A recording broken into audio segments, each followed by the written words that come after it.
Mwaka 2016, mchungaji Gerald kutoka Michigan nchini Marekani alisumbuliwa na mshtuko wa moyo. Alikikaribia kifo kiasi kwamba alijikuta ameenda sehemu ambayo hakuwahi kwenda, yaani kuzimu.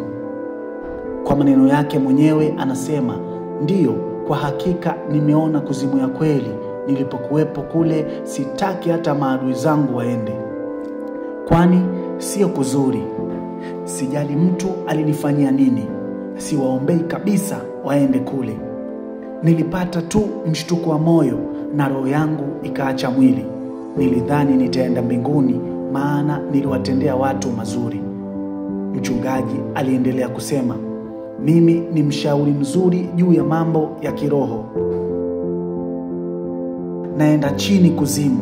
Nilienda katikati ya dunia, huko ndio kuzimu ilipo." Yesu alishasema, Yona alikaa katika tumbo la nyangumi kwa siku 3. Hivyo akasema, "Mwanangu, utakaa huku siku 3, utakuwa kwenye tumbo la dunia." Na huko ndiko nilikokuwa. Niliona vitu visivyoelezeka, vinanifanya nihisi uchungu kila ninapoongea. Niliona mwanaume mmoja akiwa anatembelea miguu minne kama mbwa. Anaungua kutoka utosini hadi miguuni, macho yakiwa yamemtoka na alikuwa na mnyororo shingoni mwake. Ni kama mbwa kule kuzimu. Baada ya hapo, niliona kiumbe kingine kinatisha zaidi ya yule mtu. Kiumbe hiki ndicho kilikuwa kimeshika mnyororo ule. Kiumbe huyu alikuwa ni Shetani aliyeshika mnyororo. Najua vitu hivi havijulikani na haviongelewi. Ni kama hadithi za kulinganisha. Nisemacho kina uhalisia, lakini duniani ukisema ukweli utabishiwa. Mchungaji Gerald anaendelea kusema, Shetani hukaa katika maisha yetu akitaka dunia kuendelea kufanya maovu na watu wake wasimtumikie Mungu. Atakayefanya maamuzi mabaya duniani, basi Shetani atakuwa na uwezo juu yake kule kuzimu, na kila mtu atakuwa mtumwa wake. Utumwa unakuwa mara mbili. Unakuwa mtumwa hapa duniani, halafu kuzimu unakuwa kama mbwa wa kuteswa anayefungwa kwa minyororo. Kingine kinachoniumiza mpaka sasa, kuzimu kuna sehemu ya muziki. Muziki ambayo tunaisikia hapa duniani inayoimbwa na wasanii tofauti tofauti. Ndiyo hiyo ambayo mashetani huiimba, na mashairi yake ni sawa na mashairi ya nyimbo tunayoyasikia hapa duniani. Baada ya hapo, nilichogundua ni kuwa mistari mingi ya nyimbo mashuhuri na muziki hutoka kwa mashetani.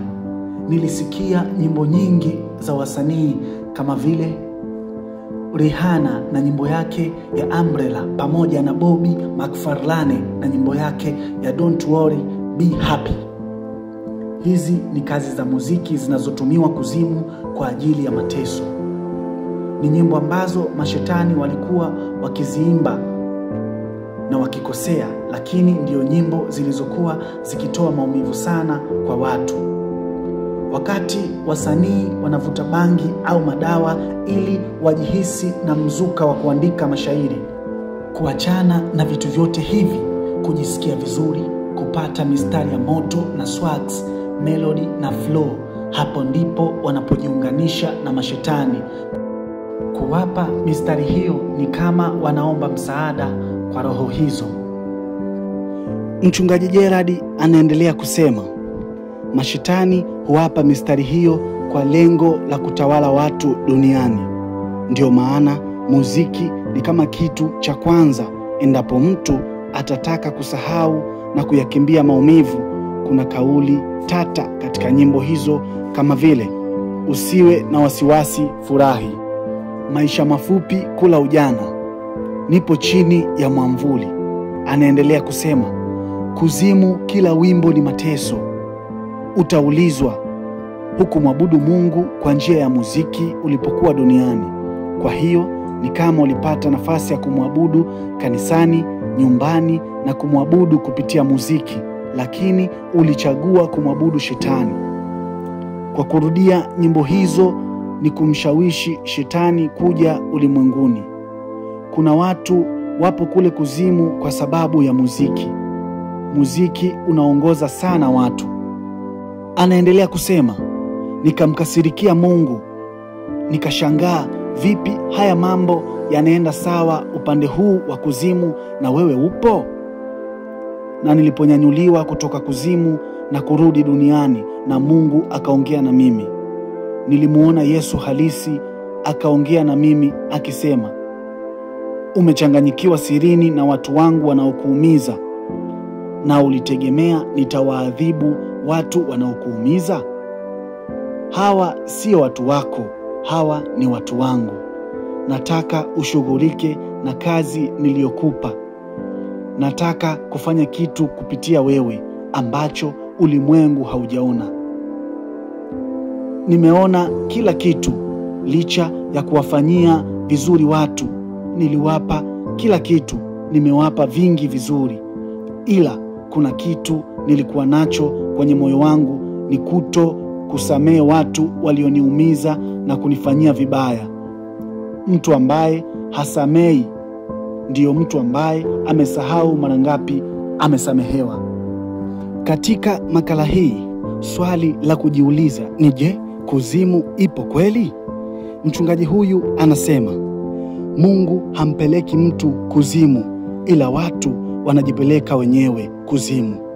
Na kilichopo ndani yako ndicho kinachofanya Mungu anataka kutoka ndani yako, na utakachokufa nacho kitaamua uende wapi, kuzimu au kwenye uzima, yaani peponi. Tunatakiwa kujua sana juu ya kupenda kweli na kusamehe kweli. Kisha jiulize maswali yafuatayo. Umemtumikia Mungu vizuri? Umefanya kazi yoyote kubwa kwenye maisha? Umefanya kitu ambacho kitakupa uhai ndani yako, au kila kitu ni ubinafsi wako? Mchungaji anaendelea kusema, namshukuru Mungu kwa mwanga na Yesu kwa sababu ya yale maono. Sitaona tena siku za kuzimu. Mwisho wa kunukuu. Asante kwa kutazama video yetu kutoka mwanzo mpaka mwisho. Kwa mahitaji ya video hii na nyingine nyingi, tafadhali bonyeza alama ya subscribe. Pia usisahau kulike na kucomment ili uwe wa kwanza kupata video zetu pindi tu zinapowekwa hewani. Asante. Hii ni Simulizi Library.